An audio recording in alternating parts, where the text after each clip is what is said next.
Okay, next topic. Hold on.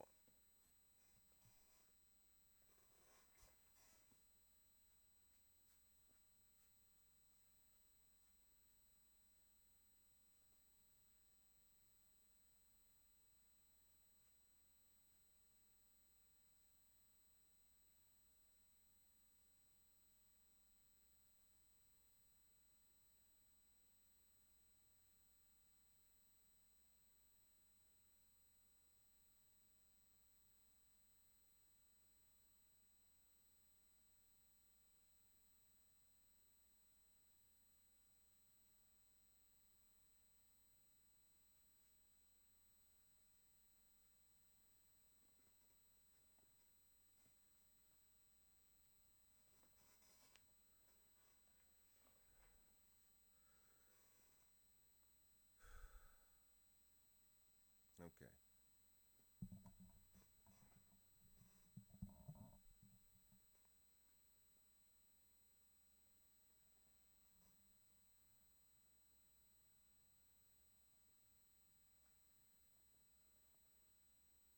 Next topic. Once again, like, follow, and share.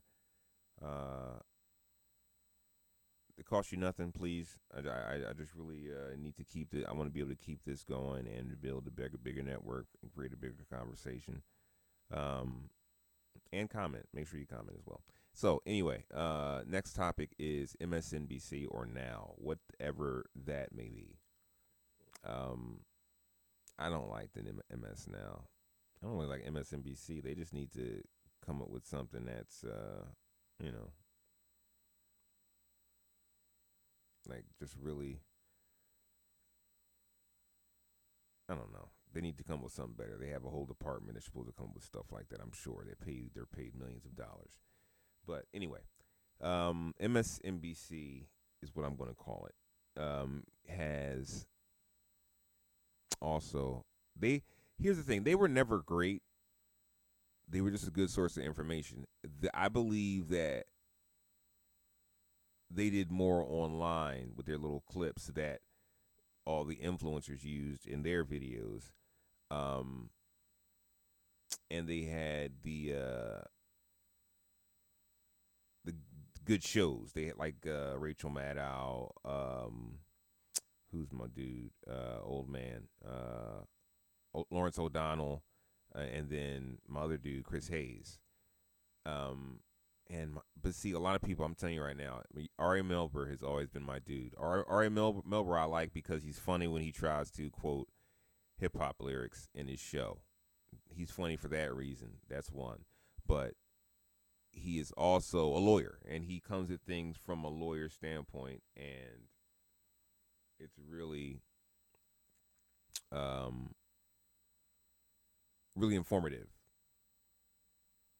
I think he's kind of light in how he hits the things, but all of Trump's cases. I believe you go back and watch his stuff on Trump's cases, it was always very good and informative. But anyway, I believe that they're failing as well because they had a big rise. They really were. Matter of fact, I believe they overtook Fox for a little while with the rise of Kamala Harris. It was they hit their peak, and then when she lost, fell off.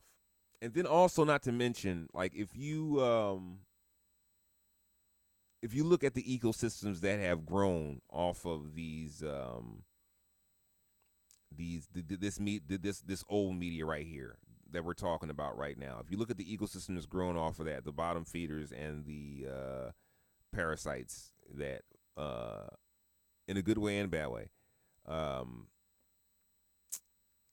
built off of these. Like that's the next episode. Those are like I said, the influencers, the debate bros, the podcasters.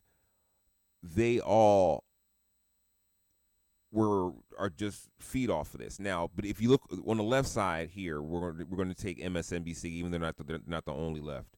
Um, we're going to take them right now. The the left has a ecosystem of influencers and podcasters that completely hate the MSNBCs. They hate all of these guys. They hate all of this. All of this is lies to them. Money lies. Which is mind-blowing to me because this is where your people are getting all their information from. So if you believe that, then you're all like misinformed, right?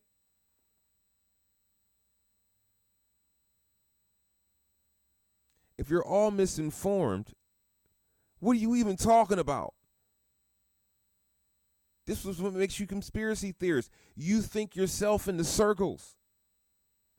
You can't lie about what an interview says. See, and this is another problem with the left, and their and why there's so much confusion between the populace and the politicians, is because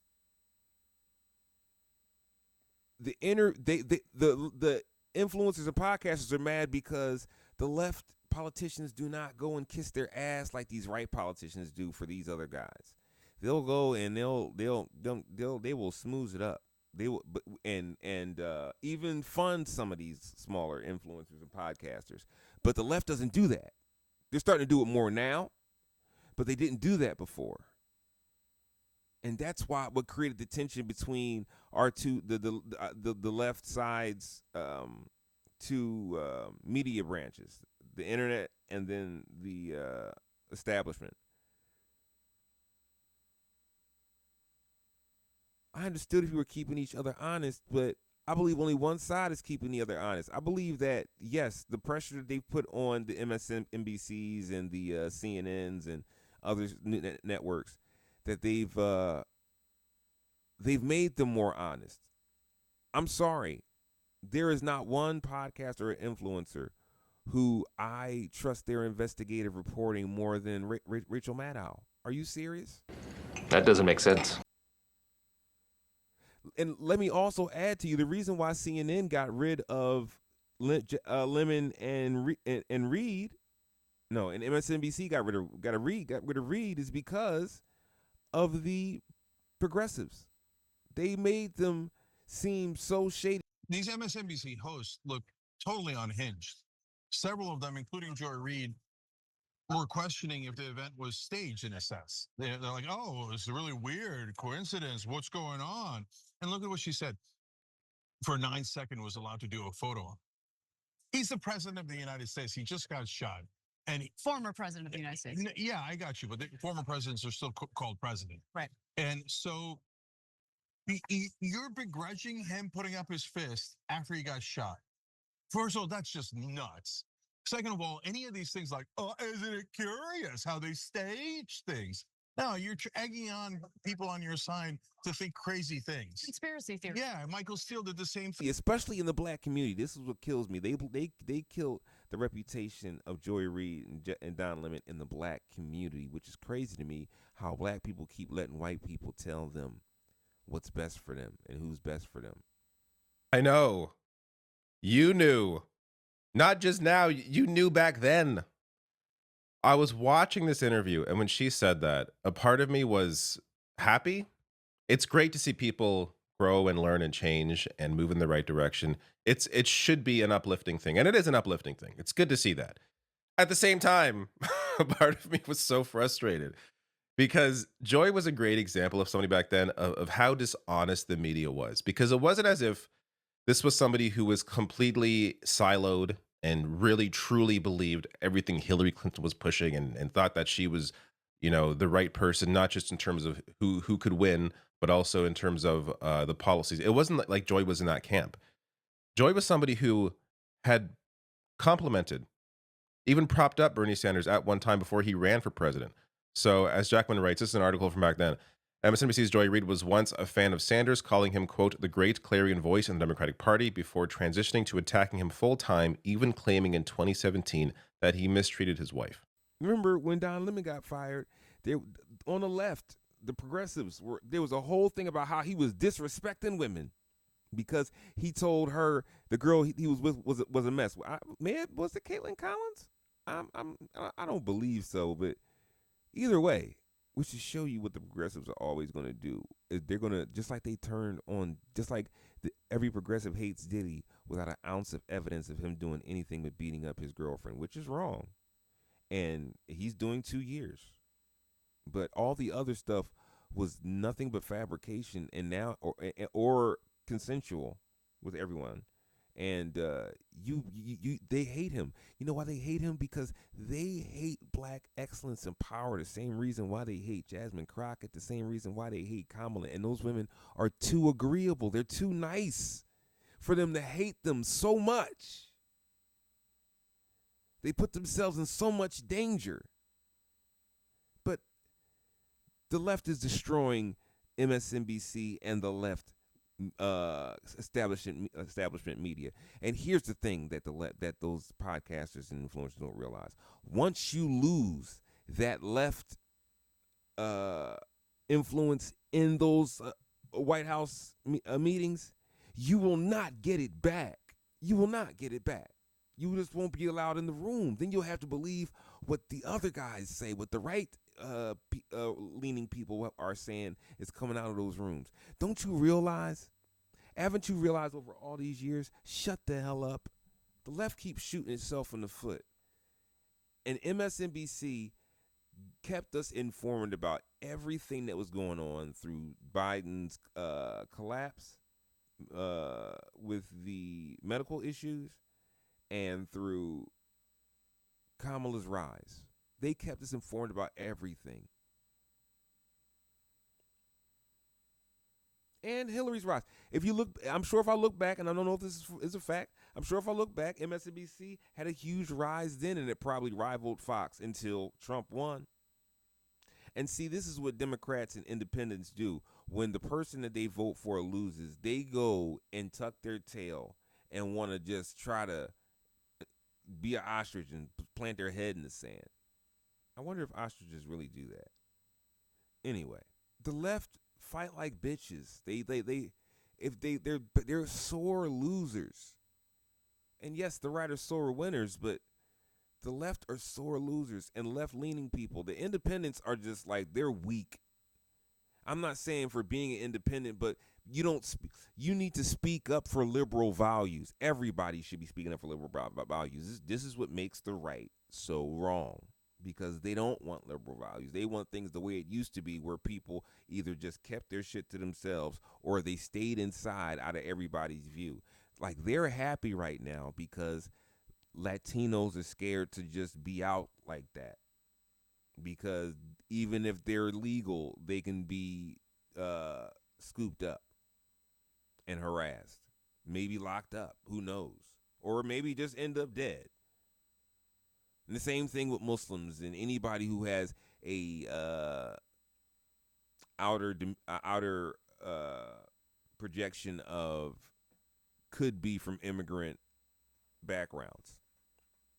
Not white, basically. Everybody who's not white. And that's what they wanted. They want to be out there walking the streets by themselves with all the loud ethnics, afraid of just them giving someone a phone call. That's what ICE is. I'm telling you, this is so much like the SS. Is crazy, but I think that the left needs to start supporting them more, because those are the people that are still on the left that are still in the room. Remember Caitlin Collins, though I gave her credit, she's not technically on the left. Her job's request. MSNBC is the only left representation you have, with the exception of the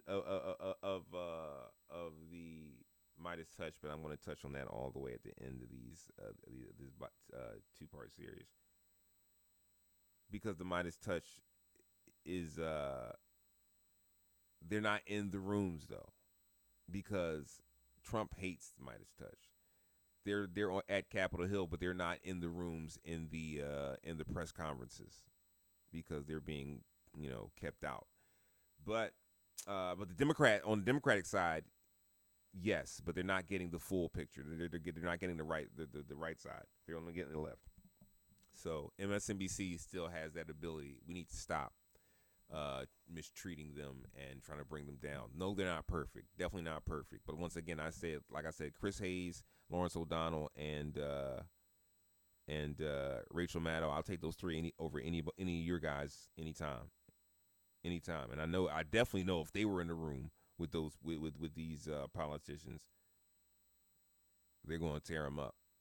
You got to realize a lot of information is withheld from the left side of the media right now, and everything that those three people that I just mentioned are doing is all investigative. A full team of people working to investigate stories, verify stories, and get it out there. And you got to think about all the people you watch, you little left libs and Hassanabi heads, all that stuff you watch, you get from MSNBC and CNN and Fox.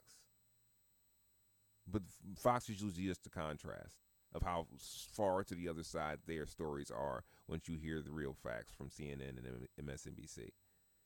You're watching it secondhand, so you have to give some kind of credit to these people. And especially because these people's lives are in danger. Anybody who's anti-MAGA in the media right now or in the last 10 years has been in danger and gets a shitload of death threats from people who claim to live by the Second Amendment. And I don't think you people realize that. You people are so quick to just tear somebody down because they didn't do something the way you wanted to do it or say something the way you wanted them to say it. You're getting your information from them. You don't control how you get that information. You just take what you get and then decipher it with your own damn brain. You can't expect everybody to give you what you want, how you want it. This is not fucking Burger King, my man. But MSNBC, you need to step your game up as well. You need to fire back at all of those, and this is what makes me mad because whenever anybody comes back against Hassan, oh my God, the progressives cry like babies. He talks about everybody like dogs. Like the way he talked about Joy Reid when she was on still in the air was disgusting, and it's the same thing with his uncle. But whenever the big dog fires back, everybody just acts oh. But I think the MSNBC, MS Now, whatever the F you are, you need to fight back. Fire back at these guys and expose them. Use your investigative reporting to expose them and who they really are. I will give you your first story. Hassan is a socialist who's a millionaire. Think amongst yourselves. Jesus Christ.